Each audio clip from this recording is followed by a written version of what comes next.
हैं, इन्हीं को मैं आगे बढ़ाता हूँ। तो क्या आपको लगता है कि भाई ये दोनों लीडर कांग्रेस की नैया पार लगा पाएँगे? या फिर किसी नेता ने एक ट्वीट किया था थोड़े दिन पहले कि वही घोड़े होएँगे, वही योद्धा होएँगे, वही सब होएँगे। तो किसी समर्थक ने भी नीचे उसके लिख दिया था रिज़ल्ट भी वही होएगा।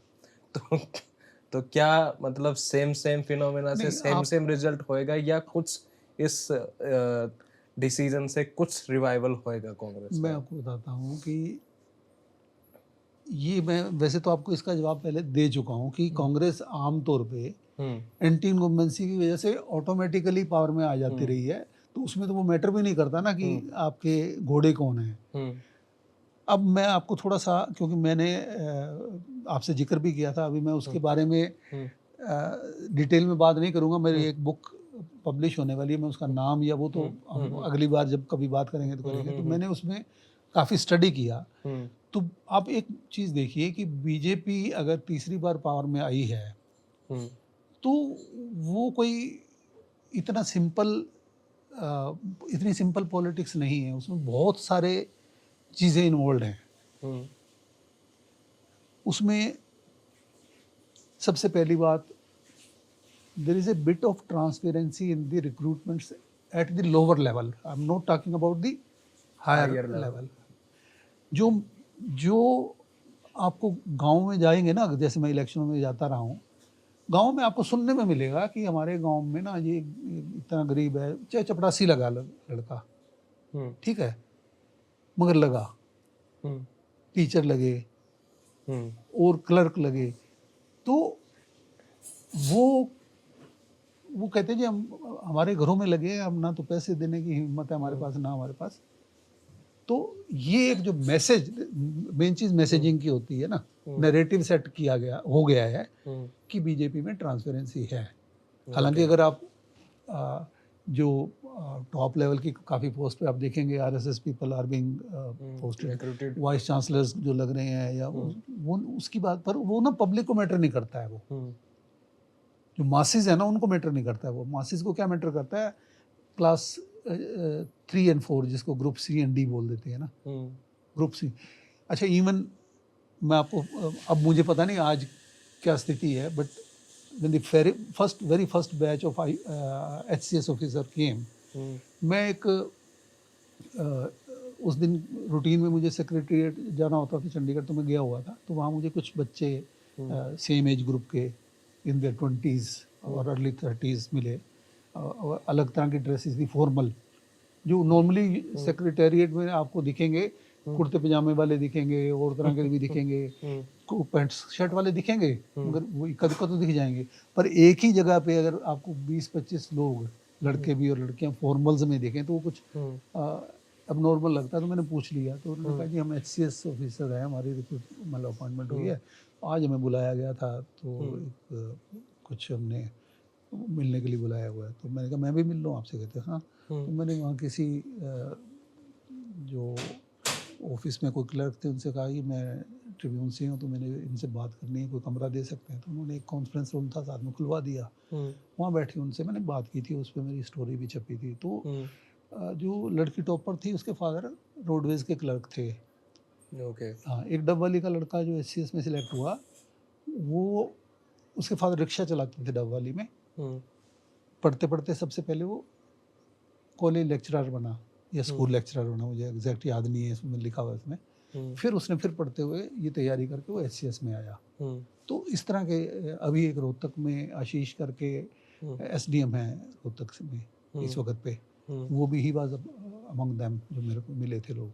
हुँ, हुँ, श्वेता सुहाग थी वो लड़की जो एक बस रोडवेज़ क्लर्क की बेटी थी, हुँ, शी इज़ आल्सो एचसीएस।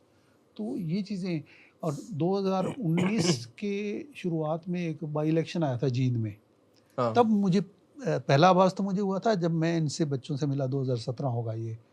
पर वो ठीक है कि मुझे लगा कि पहली बार हुआ है, अभी हुँ, कई बार क्या होता है कि आपके एचपीएससी के मेंबर भी हुँ, आधे तो कांग्रेस के टाइम के थे, आधे हुँ, आपके थे, तो कई बार हुँ, ये भी कारण हो सकता है।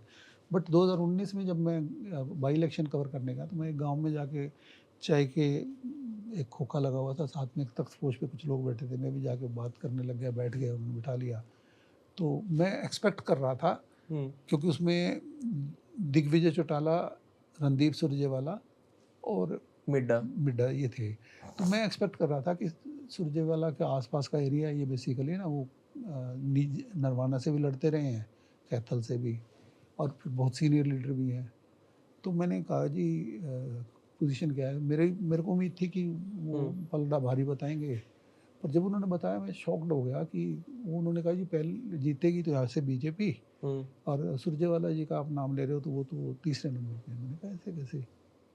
तो फिर बीजेपी के लिए जब मैंने पूछा वाई बीजेपी, तो सबसे चीज़ उन्होंने एक ही चीज़ बताई, कहते जी हमारे छोरे लगे हैं। अच्छा, एक ये खास चीज़ है इनका, ये क्या करते हैं कि ये 4 साल चाहे कुछ ना लगाए, आखिरी साल में ये नियुक्तियां खूब दे देते हैं। नियुक्ति और डायरेक्ट बेनिफिट्स। हाँ, वो डायरेक्ट मैं जो बात बता रहा ना, एक चीज़ नहीं है, मैं पहली पे ही अभी तक आया था। पहली ये थी नियुक्तियां, दूसरी डायरेक्ट बेनिफिट्स। जो पीपीपी इन्होंने शुरू किया ना, परिवार पहचान पत्र, उसका ये हुआ कि जो पहले आपको सेंटर की बीपीएल लिस्ट पे डिपेंड होना पड़ता था कि किसी को देना है या नहीं देना है, वो खत्म हो गया। आपने अपनी इनकम डिक्लेयर कर दी, उसके बेस पे उन्होंने आपको बेनिफिट देने शुरू कर दिए। ये भी है हैं। और ओपिनियन वाले मैंने देखा है कि वो कई बार ना चीज़ों की गहराई तक नहीं जाते हैं, वो रट लगाए हुए थे, आते ही पीपीपी बंद करेंगे, आते ही